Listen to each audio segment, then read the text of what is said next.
Hello everyone, welcome to learning twist. तो यह है क्लास 6 साइंस का chapter number 10 living creatures exploring their characteristics, यानी कि जीवित प्राणी और उनके कैरेक्टर्स, क्या क्या उनके फीचर्स होते हैं, इसके बारे में है ये चैप्टर का पार्ट 1 जो है चैनल पर जा चुका है। लिंक आपको मिल जाएगा उसका डिस्क्रिप्शन बॉक्स में। तो हम जो है इसका आज पार्ट 2 शुरू कर रहे हैं। ठीक है, पार्ट 1 में हमने जाना कि लिविंग और नॉन लिविंग थिंग्स कौन कौन सी होती हैं, लिविंग थिंग्स में कौन कौन से लक्षण होते हैं, है ना, कि कौन कौन से सिम्टम्स जाने जाते हैं, जैसे कि मूवमेंट हो गया, ग्रो हो गया, रेस्पिरेशन हो गया, रिप्रोडक्शन हो गया, इस तरीके के बहुत सारे उसमें जो है फीचर्स होते हैं। और नॉन लिविंग में ये नहीं होते। अगर किसी भी चीज़ में इनमें से एक भी करेक्टर नहीं दिखेगा तो वो चीज़ डेड होगी, नॉन लिविंग मानी जाएगी। ठीक है, अब जो है पार्ट 2 में हम सीड के बारे में जानेंगे कि सीड जर्मिनेट कैसे होता है, सीड अंकुरित कैसे होता है, यानी कि बीज में जो आपने देखा हो, कभी कभी किसी बीज को हम भिगोने रख देते हैं तो उसमें अंकुर टाइप का निकल आता है, जड़ टाइप की निकल आती है, तो वो कैसे होता है, यानी कि जर्मिनेशन ऑफ अ सीड, ये जानेंगे। और आगे जाकर देखेंगे कि इतना बड़ा जो प्लांट है वो सीड से कैसे बनता है। तो चलिए शुरू कर लेते हैं इसको। Have you observe a seed germinating, क्या आपने कभी भी सीड को जर्मिनेट होते हुए देखा है? You might have wondered what condition are required for germination of a seed. तो आपको ये आपने देखा होगा और आपको पता भी होगा कि कितनी कंडीशंस होती हैं सीड को जर्मिनेट करने के लिए, यानी सीड में से जो अंकुर निकलते हैं उसको करने के लिए क्या क्या कंडीशंस होती हैं। What condition do you think are required for seed germination? और आप क्या सोचते हो ऐसी कौन कौन सी कंडीशंस हैं, जो ऐसी क्या क्या रिक्वायरमेंट होगी अगर हम किसी सीड को जर्मिनेट करें? How will you investigate whether these conditions have an effect on the germination of a seed? और ये कैसे इन्वेस्टिगेट करें कि ये जितनी भी कंडीशंस हैं जर्मिनेशन जो होता है, सॉरी, जर्मिनेशन जो होता है सीड का, उस पर क्या प्रभाव डालती हैं? Let us find out by performing activity. आइए हम एक एक्टिविटी करेंगे। ठीक है, 10.2। तो उससे हमें बहुत सारी चीज़ें पता चलेंगी। चलिए शुरू कर लेते हैं इसको। Let us experiment, take 4 identical pots filled with garden soil. आपको 4 गमले लेने हैं, है ना, पॉट्स लेने हैं 4, उसमें जो है गार्डन की मिट्टी डाल देनी है। So 4 bean seeds in each pot, और हर गमले में हमें एक एक बीन का सीड डाल देना है। Now keep these pots in the following condition for 15 days. अब इन गमलों को हमें 15 दिनों तक इस कंडीशंस में रखना है। क्या क्या कंडीशंस देनी है वो नीचे देखेंगे। जैसे कि हमने लिया पॉट ए, बी, सी और डी। तो पॉट ए में हम क्या करेंगे? Do not water the soil, place this pot in direct sunlight. इसमें हम इस वाले में क्या करेंगे? मिट्टी भर दी हमने, इसमें हम क्या कहते हैं वो नहीं डालेंगे, सॉरी, पानी बिल्कुल नहीं डालेंगे, है ना, और इसे सनलाइट में रख देंगे। पॉट बी को हम क्या करेंगे बताती हूँ अभी। ठीक है, पॉट बी में हम क्या करेंगे? Add excess water to the soil such that water is always present above the soil. हम इसमें मिट्टी में इतना पानी डालेंगे, इतना पानी डालेंगे कि बहुत ज़्यादा पानी डालेंगे, जिससे कि जो मिट्टी है पूरी तरीके से पानी में डूबी रहे। Keep adding water on a regular basic if water reduce. और जैसे अगर वाटर आपको लग रहा है कि कम हो रहा है इसमें, तो लगातार हम इसे 15 दिन तक पानी डालते ही रहेंगे। Place this pot in direct sunlight. अब इस पॉट को भी सनलाइट में प्लेस कर देंगे, यानी सूरज की रोशनी में रख देंगे। सी में हम देखेंगे, keep the soil in this pot slightly moist by adding a moderate amount of water on a regular basic. इसमें जो हम मिट्टी डालेंगे थोड़ी सी गीली होनी चाहिए, मॉइस्ट होनी चाहिए, और उसमें क्या करेंगे? रेगुलर बेसिक पर देखेंगे पानी, मतलब अगर लग रहा है आपको सूख रही है तो थोड़ा सा पानी छिड़क देंगे उसके ऊपर, लेकिन ज़्यादा नहीं होना चाहिए पानी, मॉइस्ट होनी चाहिए मिट्टी, है ना। Place this pot in a dark location, इसको हम रखेंगे डार्क लोकेशन में, यानी कि अंधेरे में रख देंगे इसको। डी में हम देखेंगे, maintain the soil in this pot slightly moist by adding a moderate amount of water. इसमें भी मिट्टी का ऐसे ही करना है, पानी छिड़क देना है, लग रहा है आपको सूख रही है तो डाल देना है पानी, ज़्यादा नहीं डालना है। ऑन अ रेगुलर बेसिक पर। तो place this pot in direct sunlight. अब इस पॉट को हम डायरेक्ट सनलाइट में रखेंगे। अब हम देखेंगे चारों गमलों में क्या क्या हुआ है। Indicate the availability of air, sunlight and water for the seeds in each of this case in table. अब हर गमले में हम देखेंगे कि हवा मिली उसको, सनलाइट मिला उसको, या फिर पानी मिला या नहीं मिला। When a seed turns into a sprout it is said to have germinate. जब सीड के अंदर से जड़ निकलने लगेगी, स्प्राउट निकल आएगा उसको, तो हम बोलेंगे कि सीड का जर्मिनेशन हो चुका है, यानी कि वो अंकुरित हो चुका है। Predict whether the seeds in each pot will germinate. और अब देखेंगे हर गमले में जो है सीड का जर्मिनेशन हुआ है या नहीं हुआ, यानी कि जो बीज है वो अंकुरित हुआ या नहीं हुआ। Record your prediction for each pot kept under different condition in table 10.2। ठीक है, तो देखो मैं बता देती हूँ। जैसे कि क्या हुआ है, पॉट ए में क्या हुआ है, हमने सनलाइट में रखा है, उसमें क्या है, मिट्टी बिल्कुल सूखी है, तो उसमें ना अंकुरण नहीं होगा, क्योंकि कैसे निकलेगा जब उसको हवा ही नहीं मिलेगी, ना उसको हवा मिल रही है ना उसको पानी मिल रहा है। तो एयर, वाटर और सनलाइट, ये सब चीज़ें बहुत ज़्यादा ज़रूरी हैं। ठीक है, पॉट बी में हम क्या करेंगे? पॉट बी में हम देखेंगे, पॉट बी में हमने पानी इतना भर दिया है कि उसको, बीज को हवा ही नहीं मिल रही है। ठीक है, उसको हवा नहीं मिल पा रही है, जिससे वो क्या कहते हैं, बीज में जड़ नहीं निकलेगी, क्योंकि हवा कहाँ से मिलती है बीज को, जैसे मिट्टी है होती है ना, मिट्टी के अंदर छोटे छोटे से छिद्र होते हैं, कैपिलरीज बोलते हैं उनको, छोटे छोटे से छिद्र होते हैं, उसमें से होकर हवा जाती है। लेकिन जब पानी इतना ज़्यादा भरा हुआ है उसमें, तो उसमें हवा पास ही नहीं हो रही है, तो इसलिए उसमें भी अंकुरण नहीं होगा। पॉट सी में मिट्टी गीली है ना, और अंधेरे में रखा हुआ है। तो अब ऐसा नहीं है कि अंधेरे में रखा है तो नहीं होगा, कुछ बीज ऐसे होते हैं जो अंधेरे में भी अंकुरित हो जाते हैं। जैसे आपने देखा हो कई बार आपने के घरों में चने भिगोए जाते हैं, चने या कोई दाल भिगोई जाती है, तो अगर उसको हम गीले कपड़े में लपेट कर रखें या फिर पानी में रखें, तो सनलाइट तो नहीं होती ना अंदर घर के, लेकिन फिर भी उसमें अंकुरण हो जाता है। तो इसमें हो जाएगा पॉट सी में, और पॉट डी में तो हो ही जाएगा, क्योंकि इसमें सनलाइट भी मिली, सनलाइट मिले तो सबसे ज़्यादा अच्छा है। अगर नहीं भी मिले तो कुछ बीज ऐसे होते हैं जिसमें कि हो जाता है। ठीक है, तो पॉट सी और डी में हो जाएगा अंकुरण।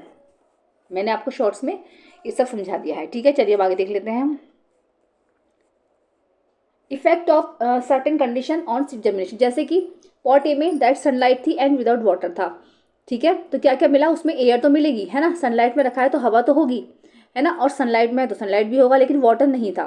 ठीक है, सनलाइट और वाटर नहीं था। प्रेडिक्शन देख लेंगे, आपको जो लगेगा प्रेडिक्शन आप लिख लेंगे, हो सकता है या नहीं हो सकता सीड का जर्मिनेशन, जो भी आप लगे लिख लेना आपको।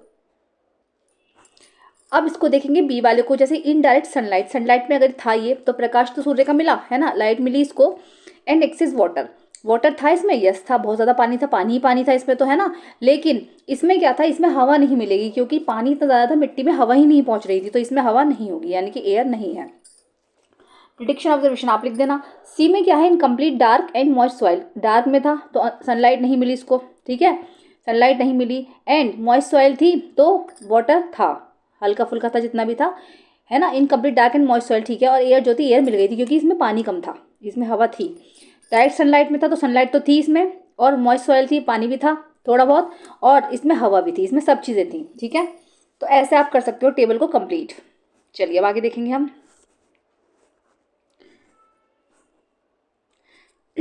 Regularly observe the pots for 7-10 days in check the status of germination of the seeds. अब आपको क्या करना है, रेगुलरली 7 से 10 दिनों तक ऑब्जर्व करना है पॉट्स को, और फिर उसको जो है देखना है कि जर्मिनेशन सीड का हुआ है या नहीं हुआ है। रिकॉर्ड ऑब्जर्वेशन इन टेबल 10.2, अपने ऑब्जर्वेशन को टेबल 10.2 में लिखना है।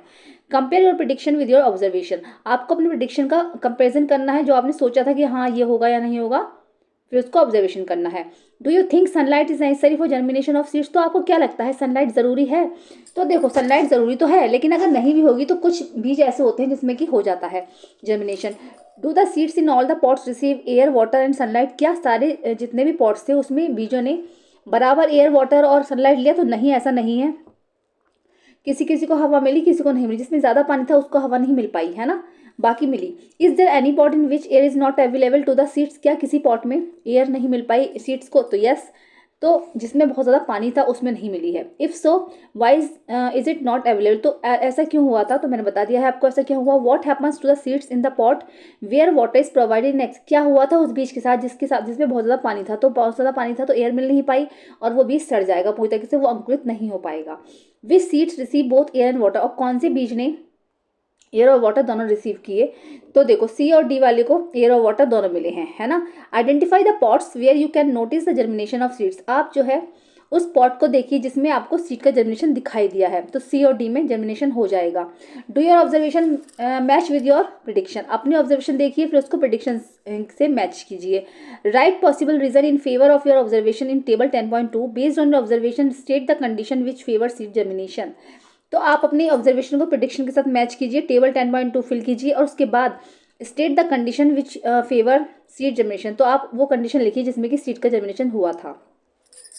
तो देखो एयर बहुत ज़रूरी है सीड जर्मिनेशन के लिए, वाटर ज़रूरी है ना, और लाइट भी ज़रूरी है। तो लाइट का इतना ज़्यादा नहीं है, लाइट नहीं भी होगी तभी भी सीड में जर्मिनेशन हो जाएगा। Which of the following are essential for seed germination, seed germination के लिए क्या क्या जरूरी है? Air, water and sunlight. Compare the available condition in each pot, अब हर पॉट में जो है कंडीशंस को चेक कीजिए। Germination of bean seeds requires the right amount of water and air, bean seeds की जर्मिनेशन के लिए सही अमाउंट में है ना वाटर और एयर की जरूरत होती है। Why do seeds require this condition for germination, अब जर्मिनेशन के लिए इन चीज़ों की जरूरत क्यों होती है? तो मैं बता चुकी हूँ ऊपर, एयर, वाटर और सनलाइट की जरूरत होती है। Do you think that the absence of one or more of this condition will affect germination, तो आपको क्या लगता है अगर इनमें से कोई सी भी चीज़ नहीं होगी तो क्या जर्मिनेशन होगा? देखो, एयर बहुत ज़रूरी है ना, वाटर ज़रूरी है, ये नहीं कि ज़्यादा ज़रूरी है, इतना नहीं। और लाइट हो या ना हो सनलाइट, कोई बात नहीं है, कई बार हो जाएगा और लेकिन अगर हो तो ज़्यादा अच्छा है। Let us understand how this condition help in seed germination. आओ देखते हैं कि जितनी भी कंडीशन है कैसे सीड जर्मिनेशन में हेल्प करती हैं। The effects of the following conditions have been seen in activity 10.2। ये कंडीशन देखिए किस तरीके से इफेक्ट करती हैं, और एक्टिविटी 10.2 देखिएगा, टेबल जो देखेंगे उसमें हम 10.2 में देखेंगे। अब सबसे पहले देखिए कंडीशन क्या क्या होती है। जैसे वाटर है, वाटर क्या हेल्प करता है, तो वाटर से क्या होता है, seeds require water for germination, है ना, उसको जर्मिनेशन के लिए वाटर की जरूरत होती है। Water enables the seed to carry out the processes necessary for the growth. Water जो है सीड्स की ग्रोथ के लिए बहुत ज़रूरी है। The outer covering of the seed is called seed coat. तो क्या होता है, सीड पे हम इस तरीके से खुल जाता है वो, है ना, तो इसमें क्या होता है, इसमें एक सीड कोट होता है, इस तरीके से ऊपर का जो छिक्कल टाइप का होता है वो होता है सीड कोट। तो सीड कोट जब वाटर देते हैं तो सीड कोट की जो सतह होती है ऊपर की वो बहुत ज़्यादा सॉफ्ट हो जाती है, and helps the tiny embryo inside it is develop into plant. और क्या होता है, जब वो सॉफ्ट हो जाती है तो उसके अंदर जो छोटा सा एम्ब्रियो होता है, छोटा सा जो प्लांट निकल रहा होता है, उसको ग्रो करने में मदद मिलती है, इसलिए वाटर ज़रूरी है। Air and soil, seeds need air for germination. Air जो है जर्मिनेशन के लिए बहुत ज़रूरी है। They use the air available in the space between soil particles. हाँ, मिट्टी के अंदर छोटे छोटे जो पार्टिकल्स होते हैं उससे हवा लेता है बीज जो होता है। Moreover spaces between the soil particles allow roots to grow easily. और क्या होता है, इससे जो होता है, जो सॉइल पार्टिकल्स होते हैं उससे जब हवा जाती है तो इससे रूट्स भी आसानी से ग्रो हो जाती है। लाइट एंड और dark condition, we have learn that for the bean seeds presence of light is not essential for their germination.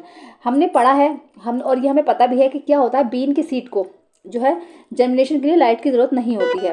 In general most seeds do not require light for germination. अगर साधारण शब्दों में देखा जाए तो बहुत सारे सीड्स ऐसे होते हैं जिनको लाइट की जरूरत नहीं होती है, बट आफ्टर जर्मिनेशन, लेकिन जर्मिनेशन के बाद अगर अंकुरण हो गया है, अगर देखो चना वाना होता है, अगर हम इसको ऐसे रख दिया है, अंकुरण उसमें हो गया है, तो लेकिन अगर उसके बाद हमें प्लांट बनाया जाए इसको, तो उसके लिए सनलाइट की ज़रूरत होगी, ठीक है। यानी प्लांट बनने के लिए, सीडलिंग के लिए सनलाइट की ज़रूरत होगी। Some seeds of flowering plants, ये इंपॉर्टेंट है, देख लेना कौन से डार्क में होते हैं, कौन से सनलाइट में होते हैं। तो some seeds of flowering plants like coleus and petunia require light to germinate. इन सबको जो है प्रकाश की जरूरत होती है अंकुरण के लिए, जर्मिनेशन के लिए। Covering these seeds with soil inhibits their sprouting, ठीक है। तो कवरिंग इनका क्या होता है, इनको जो है प्रकाश की जरूरत होती है। अगर इन पर हम मिट्टी लगा दें तो स्प्राउट इसमें नहीं बनेगा, ठीक है। इनको लाइट की जरूरत होती है, पूरी तरीके से इन वाले बीजों को मिट्टी से ढक दिया जाए तो प्रकाश ही नहीं मिलेगा, जिससे कि स्प्राउटिंग नहीं हो पाएगी। Seeds of flowering plants like calendula and zinnia need darkness to germinate. ये सब जो होते हैं कैलेंडुला और जिनिया, इनको जो है डार्कनेस की जरूरत होती है, यानी कि अंधेरे में जर्मिनेशन इसमें हो जाता है। These seeds should be covered with sufficient soil. और ये जो बीज हैं ये सफिशिएंट सॉइल से कवर्ड होने चाहिए, ठीक है। चलिए, in the chapter mindful eating a path to a healthy body, हमने जो चैप्टर पढ़ा माइंडफुल ईटिंग, एक हेल्दी बॉडी का रास्ता, यानी एक स्वस्थ बॉडी का राज। तो you have learn that human beings need a balance diet for good health and proper growth. तो आपने पढ़ा कि एक ह्यूमन बॉडी को, है ना, बैलेंस डाइट की जरूरत होती है गुड हेल्थ के लिए और प्रॉपर ग्रोथ के लिए। Similarly plants too need favourable condition and nutrients for their proper growth and development. इसी तरीके से प्लांट्स को होता है, उनकी ग्रोथ के लिए, उनकी डेवलपमेंट्स के लिए, उनके न्यूट्रिशंस के लिए जो है हमें न्यूट्रिशंस की जरूरत होती है, न्यूट्रिएंट्स की जरूरत होती है, यानी कि पोषण के लिए पोषक तत्वों की जरूरत होती है। What other condition do you think would affect seed germination. तो ऐसी और क्या कंडीशंस हैं जो सीड जर्मिनेशन को अफेक्ट डालती हैं। In activity 10.1 what are the characteristics of living beings which made you place plants in living beings. तो एक्टिविटी 10.1 में आपने क्या देखा, ऐसे कौन कौन से कैरेक्टर्स हैं जो लिविंग बींग्स के लिए ज़रूरी हैं, जो प्लांट्स को चाहिए। Do plants grow show growth in activity, क्या प्लांट्स में भी जो है ग्रो होता है, जैसे मूवमेंट हो गया वो तो होता है, तो ग्रो भी होता है, नहीं। Are there are any other characteristics of living beings that this plant show, क्या ऐसे और भी करेक्टर्स हैं जो लिविंग बींग्स में देखने को मिलते हैं लेकिन प्लांट्स में भी देखने को मिलते हैं, वो जैसे कि मूवमेंट हो गया, ग्रोथ हो गया, रिप्रोडक्शन हो गया, रेस्पिरेशन हो गया, तो ये सब प्लांट्स में होते हैं या नहीं होते हैं।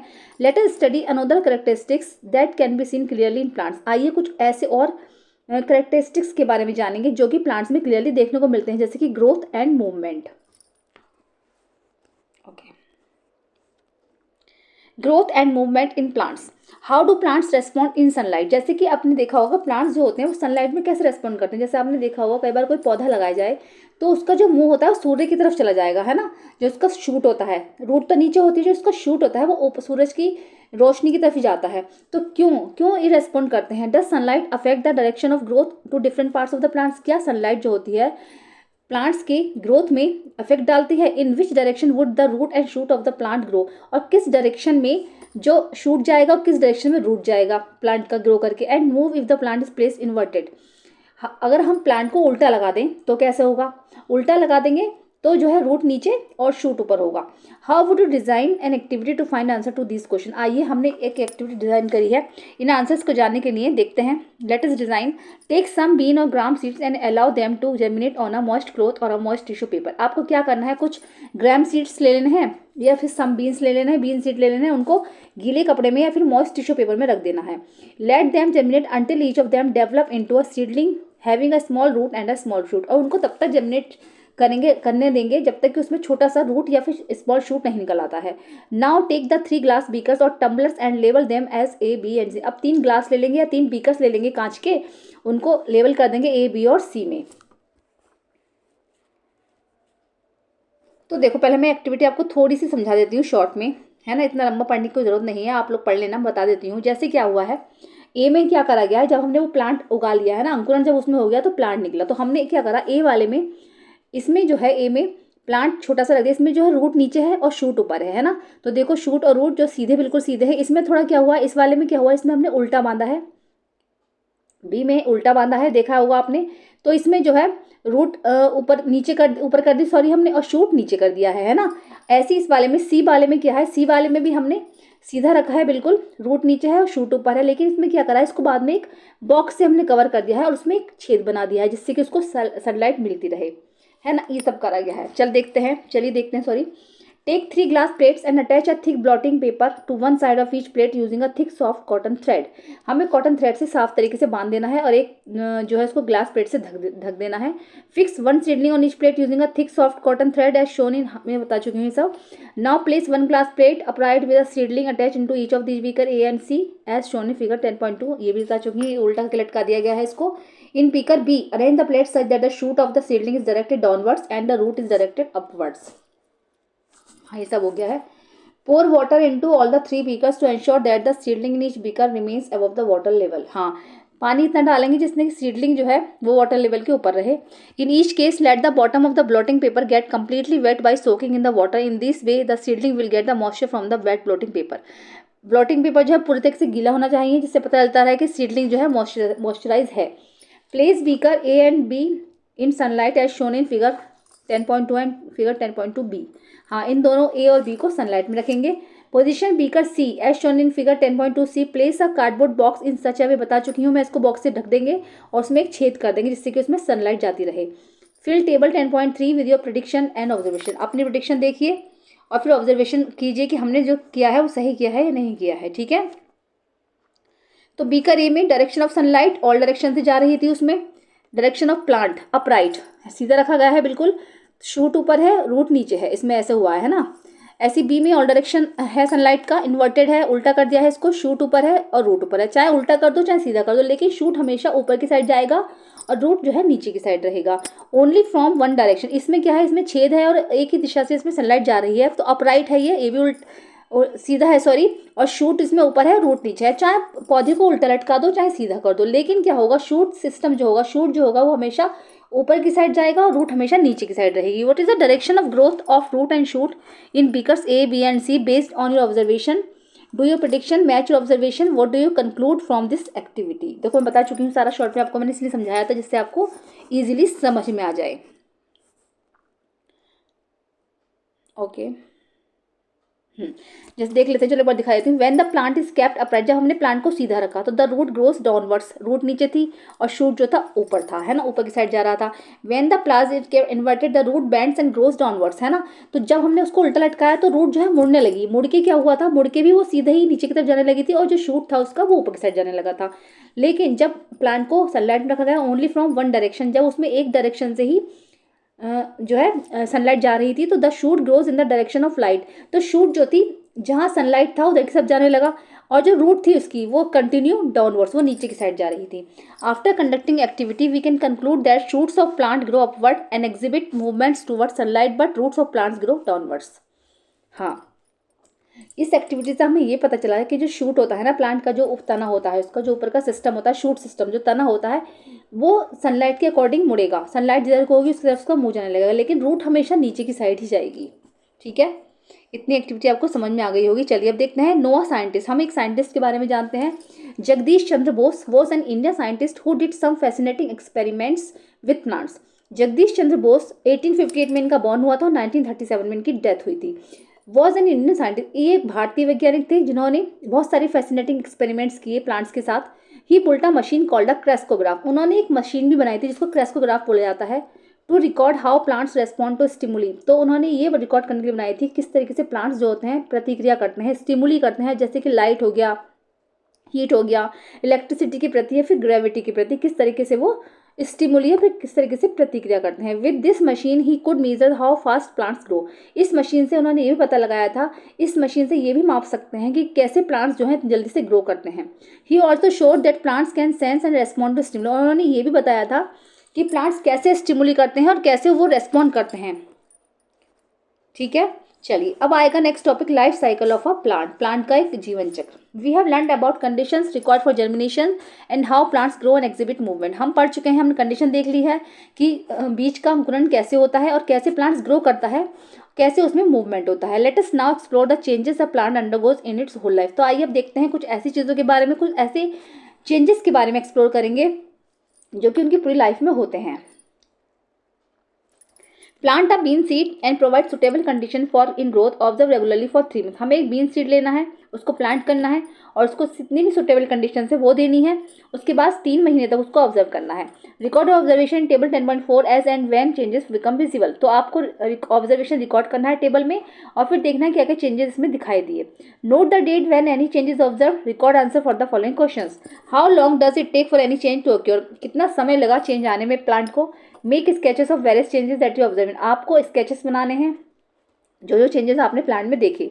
After how many days does the first flower appear, उसमें कितने दिनों के बाद पहला फूल आया प्लांट में। After some parts of the flower have dried can you see any further growth, क्या फ्लावर के कुछ पार्ट्स जो थे वो सूख गए थे या फिर उसमें कुछ और भी ग्रोथ आपको दिखाई दी। Which structure do the remaining parts of the flower develop into,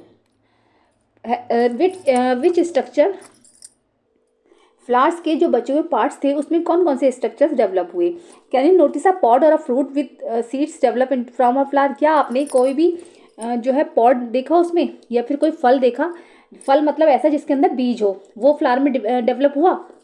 what happens to the plant after the fruits containing seeds are formed, और क्या हुआ प्लांट के साथ जब उसमें फ्रूट्स बन गया, फ्रूट्स ऐसा फ्रूट जिसके अंदर सीड था, है ना।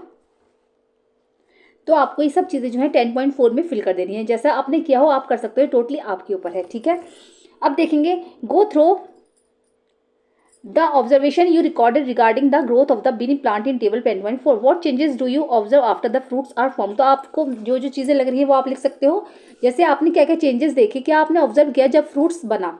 Does the plant become yellow and dry even when you continue watering, क्या प्लांट जो था वो येलो और ड्राई हो गया जब आप उसमें कंटिन्यू पानी देते रहे। So the seeds obtain from your bean plant, क्या आपके बीन प्लांट ने सारा पानी जो है ऑब्टेन कर लिया। Which watch how the seeds give rise to a new generation of bean plants, और आप देखिए, आप देख के बताइए कि कैसे कैसे सीड ने एक नई पीढ़ी को जन्म दिया बीन प्लांट्स ने। Compare the sketches that you have drawn in table 10.4 with figure 10.4, और आप अपने स्केचेस बनाइए उसको कंपेरिजन कीजिए।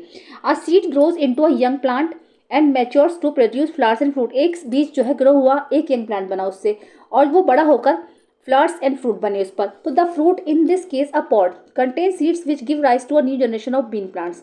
तो एक फल बना है ना, इस केस में एक पॉड जो कि जिसमें क्या होता है, फल में बीज होता है जो कि एक नई जनरेशन की, एक नई पीढ़ी के प्लांट्स को जन्म देता है। The entire process from a seed to a plant, पूरा प्रोसेस जिसमें कि सीड से प्लांट बनता है and then to the next generation of seed is called the life cycle of the plant. एक ऐसा प्रोसेस, ये इंपॉर्टेंट है, ठीक है, यहाँ से डेफिनेशन, एक ऐसा प्रोसेस जिसमें सीड से प्लांट बनता है और फिर आगे चलकर उस प्लांट से नए प्लांट का जन्म होता है, तो वो life cycle of the plant कहलाता है। When a plant stops growing and all activities of life gradually comes to an end, और जब प्लांट बिल्कुल ग्रो करना रुक जाता है और उसकी जितनी भी एक्टिविटीज़ हैं वो रुक जाती हैं, उसका मतलब वो एंड पर आ जाती हैं, तो even after the availability of all the necessary condition the plant is considered dead. तो जितनी भी कंडीशंस होती हैं, ज़रूरी चीज़ें, वो उसको ज़रूरत नहीं होती तो प्लांट को डेड कहा जाता है। ठीक है, जैसे सूख जाता है ना प्लांट, तब होता है। तो देखिएगा, ये लाइफ साइकिल ऑफ प्लांट है, ये मैं आपको समझा देती हूँ, शॉर्ट में ही समझाती हूँ, है ना, तो आपको अच्छे समझ में आएगा। जैसे क्या होता है, ये स्टेज फर्स्ट पे देखेंगे, मान लीजिए सीड था, यहाँ पे पूरा बीज था, है ना, बीज को जब हमने अंकुरण किया तो यहाँ पर जो ये जर्मिनेशन हुआ, इसका सीड जर्मिनेशन हुआ, हल्का सा इसमें अंकुरण निकला, उसके बाद ये इसमें से जड़ निकली तो ये प्लांट बना। एपीयरेंस ऑफ द लीव, इसमें पत्तियाँ आई थोड़ी थोड़ी, है ना, पत्तियाँ आई, पत्तियाँ आने के बाद इसमें क्या हुआ, प्लांट बन गया, प्लांट इसको लग गया ये, है ना, प्लांट जब लगा तो इसमें क्या हुआ, छोटा सा फ्लावर आया और जो है इसमें ये कली टाइप के आई, पॉट्स आए। उसके बाद क्या हुआ, फ्लावर से फल बन गया, ये फल बना, फल के अंदर बीज है इस तरीके से, है ना, फल के अंदर बीज है। और जब ये बाद में क्या हुआ, ये जो बीज था, ये बीज जब फल गिरा होगा तो इसका जो बीज था, बीज निकला, बीज यहाँ पर फ्रूट पॉट विथ सीड्स, इसमें बीज थे, इसमें बीज थे, ये टूटा, है ना, इसके अंदर जो बीज थे वो इधर दोबारा आ गए, यानी बीज से फिर दोबारा ही चला। तो ये पूरा लाइफ साइकिल होता है प्लांट का। और यहाँ पर ये सूख जाता है तो ये डेथ हो जाती है, डेथ ऑफ द प्लांट, इस तरीके से ये पूरा लाइफ साइकिल है। और ये इंपॉर्टेंट है, ठीक है, life cycle of a bean plant important है ये, ठीक है। चलिए आगे देखते हैं, आगे आएगा लाइफ साइकिल ऑफ एनिमल्स। हमने अब प्लांट का देख लिया है लाइफ साइकिल, अब आएगा life cycle of animals. Animals के बारे में हम जानेंगे, लेकिन जानेंगे नेक्स्ट वीडियो में, ठीक है, वीडियो बहुत लंबी हो जाएगी, इसको हम पार्ट्स में ही कवर करेंगे। चलिए, तो वीडियो कैसी लगी ज़रूर बताइए, पसंद आई है तो उसको लाइक करिए, चैनल पे फर्स्ट टाइम विजिट कर रहे हैं तो प्लीज़ सब्सक्राइब करिए, साथ में बेल आइकन भी प्रेस करिए ताकि मेरी हर आने वाली वीडियो का नोटिफिकेशन आपको टाइम टू टाइम मिलता रहे। चलिए मिलते हैं नेक्स्ट वीडियो में, थैंक यू सो मच।